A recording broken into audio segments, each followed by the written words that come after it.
नमस्कार। मैं इंद्रजीत यादव, सहायक आचार्य हिंदी, राजकीय महाविद्यालय बहरोड। आज की इस कक्षा में हमारी बीए पाठ तृतीय वर्ष के पाठ्यक्रम में सम्मिलित मैथिली शरण गुप्त द्वारा रचित यशोधरा खंड काव्य की कुछ पंक्तियों का विस्तार हम करेंगे, व्याख्या हम करेंगे। दोस्तों,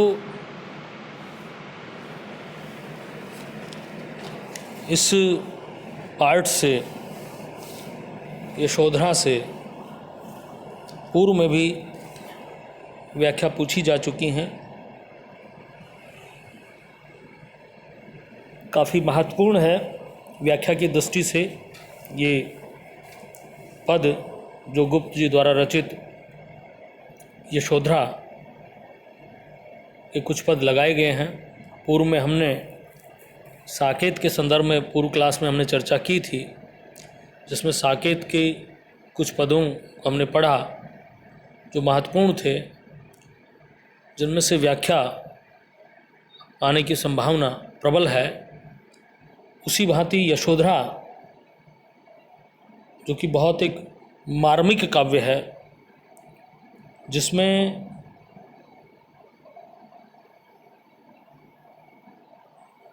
जो कि गौतम बुद्ध हैं, सिद्धार्थ गौतम बुद्ध अपने जीवन की निरर्थकता को जानकर, उसके कारण समस्त पारिवारिक सामाजिक जीवन को छोड़कर गौतम वहाँ से चले जाते हैं।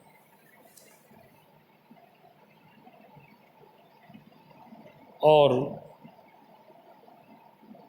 जब वो चले जाते हैं निर्वाण प्राप्ति के लिए, रात्रि में उठकर अपनी पत्नी यशोधरा और पुत्र राहुल को सोता हुआ छोड़कर जो चले जाते हैं, उनको सामाजिक जीवन जब निस्सार लगने लगता है, सारहीन लगने लगता है, तो समस्त मोह माया को त्याग कर वो वहाँ से निकल पड़ते हैं। लेकिन सुबह जब उनकी पत्नी उठती है और उसे पता चलता है कि उसका पति इस सांसारिक वैभव को त्याग कर ज्ञान की तलाश में, निर्वाण की तलाश में चले गए हैं, और वो रात को चोरों की भांति छिप कर गए हैं, इस बात को जानकर उसे बड़ी पीड़ा होती है, आत्मग्लानि होती है कि वो मानती है कि गौतम यदि उसको कहकर भी जाते तो शायद उसके मार्ग की कभी बाधा नहीं बनती। वो निर्वाण प्राप्ति में उनका कहीं ना कहीं सहयोग ही करती। तो यशोधरा को ये बात बहुत अखरती है, बुरी लगती है कि उसके प्रियतम ने उसको समझा नहीं, उसकी भावनाओं को नहीं समझा, उसके चरित्र के औदात्य को नहीं समझ पाए कि उसके जो चरित्र की गरिमा थी, कहीं ना कहीं गौतम का ये रात को उठकर जाने का कदम उस गरिमा पर प्रश्न खड़ा करता है। वह उपेक्षिता चिंतन करती हुई कहती है, वेदना से पीड़ित होकर वह कहती है कि सिद्ध हेतु स्वामी गए यह गौरव की बात, पर चोरी चोरी गए यही बड़ा व्याघात। सखी वो मुझसे कहकर जाते, कह तो क्या मुझको वे अपनी पथबाधा ही पाते। मुझको बहुत उन्होंने माना फिर भी क्या पूरा पहचाना। मैंने मुख्य उसी को जाना जो वे मन में लाते। सखी वो मुझसे कहकर जाते। यशोधरा की पीड़ा ये नहीं है कि गौतम वहाँ से चले गए हैं। यशोधरा की पीड़ा तो इतनी है कि जाना था, सिद्धियों की प्राप्ति करनी थी, इस लौकिक धरातल से ऊपर उठकर अपने आप के चरित्र को औदात्य प्रदान करना था, तो बस हम उसको कहकर चले जाते। कहते सिद्धि हेतु स्वामी गए, कि सिद्धि प्राप्ति हेतु, सिद्धियों की प्राप्ति करने के लिए स्वामी अर्थात उसके प्रियतम पति गौतम वहाँ से चले गए हैं। घर बार सब कुछ छोड़कर, राज्य सब छोड़कर वहाँ से चले गए हैं। यह गौरव की बात, ये मेरे लिए तो बड़े गौरव की बात है, गरिमा की बात है, अभिमान की बात है कहीं ना कहीं, कि मेरे पति सिद्धियों की प्राप्ति के लिए सांसारिक वैभव को त्याग कर चले गए हैं। ये मेरे लिए बड़े गौरव की बात थी। पर चोरी चोरी गए, यही बड़ा व्याघात। लेकिन उन्होंने एक गलती कर दी कि जाना था चले जाते, लेकिन चोरी चोरी क्यों गए? रात को मुझे छोड़कर क्यों चले गए? वो सोता हुआ छोड़कर क्यों चले गए? सखी मुझसे कहकर जाते। वो कहती है अपनी सखी से, क्यों मुझसे कहकर चले जाते, मुझे कोई दिक्कत नहीं थी। मैं उन कहे तो क्या मुझको वे अपनी पथ बाधा ही पाते? कहे यानी कि यदि कह देते मुझको जाने के लिए, संसार सागर को त्यागने के लिए यदि मुझे कहते, तो क्या मुझको वे अपनी पथ बाधा ही पाते? अर्थात मैं उनके पथ की बाधा कभी भी नहीं बनती। मैं सहर्ष उनके इस निर्णय को स्वीकार करती। यदि वो मुझे कहकर जाते तो मुझे ज़्यादा खुशी होती, मुझे ज़्यादा अच्छा लगता। मुझको बहुत उन्होंने माना, कि उन्होंने बहुत माना, बहुत मान सम्मान दिया, लेकिन फिर भी क्या पूरा पहचाना? यानी कि सब कुछ मानने से नहीं होता, मेरे हृदयगत भावनाओं को वो पहचान नहीं पाए, ये मेरी पीड़ा है। फिर भी क्या पूरा पहचाना? यानी कि मेरे हृदय में क्या है, क्या मैं उनके पथ की बाधा बनती या नहीं बनती, मैं उनका सहयोग करती कि नहीं करती, ये बातें वो पहचान नहीं सके। यानी कि मेरे साथ मुझे मानने और स्वीकार करने के बाद भी मुझे पूरी तरह पहचान नहीं सके। मैंने मुख्य उसी को जाना जो वे मन में लाते, और मैं तो उसी बात को प्रधानता देती रही जो वे अपने मन में सोचते रहे थे। यानी कि जो उन्होंने मुख्य उसी को माना, यानी कि जो उन्होंने मान लिया, जो उन्होंने सोच लिया, जो उन्होंने धारण कर लिया, जो विचार उनके अंतर मन में आ गया, मैंने उसी चीज़ को प्रधानता दी, उसी चीज़ को ज़्यादा महत्व दिया। जो वे मन में लाते सखी मुझसे कह कर जाते, कि जो कुछ उनके मन में आया मैंने उसी बात को स्वीकार किया है। तो मुझे बुरा लगा कि मुझे बिना कहे चले गए। यदि मुझे साफ साफ इन बातों के बारे में कहते तो मैं एक आदर्श पत्नी की तरह कभी भी उनका विरोध नहीं करती, और उनके इस कृत्य में, इस महान कार्य में मैं उनका सहयोग करती। सखी वे मुझसे कह कर जाते। अंततः वेदना वही है कि वो मुझसे कहकर चले जाते। मुझे कोई पीड़ा नहीं थी, कोई वेदना नहीं थी, मैं किसी भी स्तर पर उनका विरोध नहीं करती। तो इस पद में जो यशोधरा है, उसके चरित्र के उदात्त स्वरूप को हमारे सामने रखा गया है कि लौकिक और ज्ञान प्राप्ति में यशोधरा कहीं भी बाधा नहीं बनती। वह तो गौतम के सहयोग के लिए सदैव तत्पर रही है। एक आदर्श पत्नी की भांति वो इस जन कल्याण या लोक कल्याणकारी कार्य में निश्चित रूप से गौतम का सहयोग करती, ऐसा यशोधरा का उक्त पद में कहना है। लेकिन पीड़ा है कि वो चौरी चौरी चले गए, वो उसके लिए पीड़ा की बात है। रे मन आज परीक्षा तेरी, ये उस समय का वर्णन है कि जब गौतम कपिलवस्तु वापस आ गए हैं, कैवल्य प्राप्त हो गया है उनको, कैवल्य प्राप्ति के बाद वापस आए हैं, और पूरे राज्य के लोग कैवल्य प्राप्त व्यक्ति के दर्शन करने के लिए, ज्ञान प्राप्ति करके जब वापस लौटे हैं, दर्शन करने के लिए लोग वहाँ जा रहे हैं, दौड़ रहे हैं।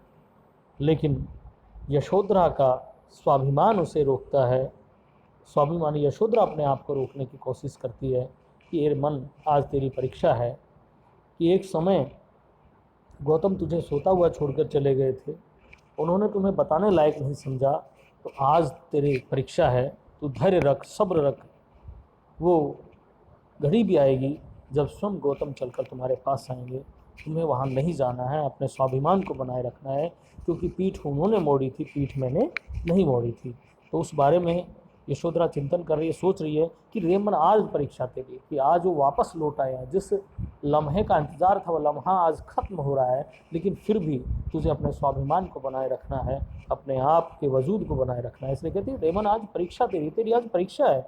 विनती करती हूँ तुझसे बात न बिगड़े मेरी, कि मेरी बात को बिगड़ने मत देना। मैं तेरे से विनती करती हूँ। बात बिगड़ने का मतलब है कि यदि तू भावावेश में आकर प्रेमाभूत होकर अपने आप स्वयं गौतम के सामने उपस्थित हो गया और मेरे को जाने को मजबूर कर दिया, तो मेरी सारी बात बिगड़ जाएगी। कहने का तात्पर्य है कि यशोधरा चाहती है कि जिस तरह गौतम मुझे छोड़कर गए थे वैसे ही मुझे आकर ग्रहण करें, स्वीकार करें, मुझसे आकर मिलें। अंततः अब तक जो निग्रह था, अलगाव था, जो अलग रहने का कारण था, बस अभाव के कारण था। अब तक तो अभाव के कारण था, अलग रहने का एक कारण था कि वो थे नहीं, अभाव था उनका, इसलिए मैं उनसे नहीं मिल सकी। लोभ न था तब लाभ नहीं है था, सुनब स्वागत भेरी रे मन आज परीक्षा तेरी। लोभ न था जब लाभ न था, कि जब कोई लाभ भी नहीं था, मिल भी नहीं सकते थे। सुनब स्वागत भेरी, कि अब स्वागत भेरी अर्थात स्वागत के गीत गाए जा रहे हैं। अब यहाँ गौतम वापस लौट चुके हैं, लेकिन अब तुझे वहाँ स्वागत भेरी का मतलब स्वागत का वादी का स्वर जो है, यानी कि स्वागत के गीत गाए जा रहे हैं, लेकिन आज तेरी परीक्षा है। इन सब को सुनकर भी तुझे वहाँ नहीं जाना है। दो पग आगे ही वह धन है, अविलंबित जिस पर जीवन है। थोड़ी दूरी पर ही, बहुत निकट है, वो यहाँ आ चुके हैं। बहुत कम दूरी पर वो यहाँ आए हुए हैं, विराजमान हैं, लेकिन जिस पर मेरा जीवन अवलंबित है, मेरे जीवन का एकमात्र सहारा है, वो आए हुए हैं, लेकिन तुझे वहाँ तक जाना नहीं है। पर क्या पथ पाता यह जन है, मैं हूँ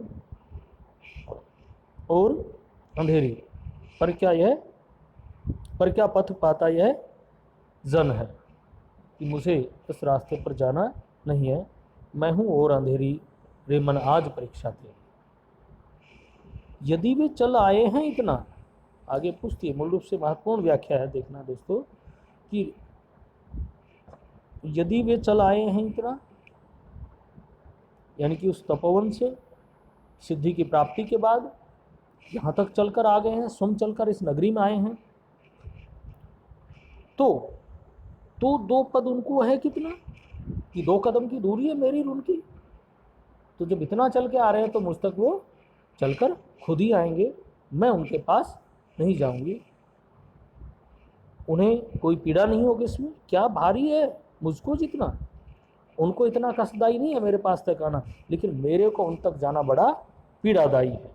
कारण है कि पीठ उन्होंने फेरी, उस कारण की ओर इंगित कर रही है यशोधरा कि पीठ उन्होंने फेरी थी, अर्थात मुझको छोड़कर वो गए थे, इसलिए उन्हीं को मुझ तक आना होगा। रेमन आज परीक्षा तेरी, रेमन आज तेरी परीक्षा है। सब अपना सौभाग्य मनावें, दरस परस निश्रेयस पावें, उद्धारक चाहें तो आवें, यही रहे यह चेरी रेमन आज परीक्षा तेरी। अब कहती है यशोधरा, पुनः कहती है कि अब मैं नहीं जाऊंगी, मेरा जाना उचित नहीं है, क्योंकि उन्होंने मुंह फेरा था, पीठ फेरी थी, तो इसलिए वो खुद आएंगे। लेकिन कह रही है सब अपना सौभाग्य मनाओ, कि सारे नगर के लोग हैं वो गौतम के दर्शन करके अपना सौभाग्य पा रहे हैं, उसका दर्शन करके दरस करके उसके हाथों से आशीर्वाद प्राप्त करके निश्रेयस कल्याण पावें, कि सबके कल्याण की सब अपना अपना कल्याण साध रहे हैं। पावे का मतलब साधने से होता है, लेकिन फिर भी मैं उनके पास नहीं जाऊंगी। उद्धारक चाहें तो आवें, कि उद्धार करने वाले, निश्रेयस उद्धारक, उद्धार की कामना करने वाले व्यक्ति चाहे तो मेरे पास आ जाए। उद्धारक चाहे तो आवें। उद्धारक किसको इंगित किया गया है, गौतम को इंगित किया गया है, सिद्धार्थ को इंगित किया गया है, कि सिद्धार्थ चाहें तो मुझ तक आ जाएं। वो उद्धारक है, उद्धार करने वाले हैं, वो कैवल्य प्राप्ति व्यक्तित्व के धनी हैं, तो वो चाहें तो मुझ तक आ सकते हैं। यहीं रहे यह चेरी, लेकिन उनकी यह दासी यहीं रहेगी, वो अपने स्वाभिमान की रक्षा करेगी, अपने स्वाभिमान की खातर यहीं बैठी रहेगी। खुद गौतम आना चाहें तो आ सकते हैं। रिमन आज परीक्षा तेरी। फिर अपने मन को प्रबोधती हुई यशोधरा कहती है, हे मन, आज मेरे धैर्य और स्वाभिमान की परीक्षा है, और तुझे इस परीक्षा में मेरा साथ देना है। इस परीक्षा में मुझे विजयी बनाना है, अर्थात तुझे अपने हृदय के वशीभूत होकर, भावनाओं के वशीभूत होकर, अपने स्वाभिमान को त्याग कर गौतम से मिलने नहीं जाना है। यहाँ यशोधरा का स्वाभिमानी जो रूप है, धैर्य धारण करने वाली और स्वाभिमानी नारी के रूप में यशोधरा का वर्णन किया गया है। एक उदात्त चरित्र की व्याख्या इन पदों के माध्यम से की गई है। दोस्तों, ये जो व्याख्याएं थी ये काफ़ी महत्वपूर्ण है, परीक्षा की दृष्टि से बहुत महत्वपूर्ण है। और यशोधरा के व्यक्तित्व पर छोटे जो प्रश्न आते हैं उनमें आपसे उनके व्यक्तित्व की किन्हीं 2, 3, 4, 5 विशेषताओं के संदर्भ में आपसे चर्चा हो सकती है।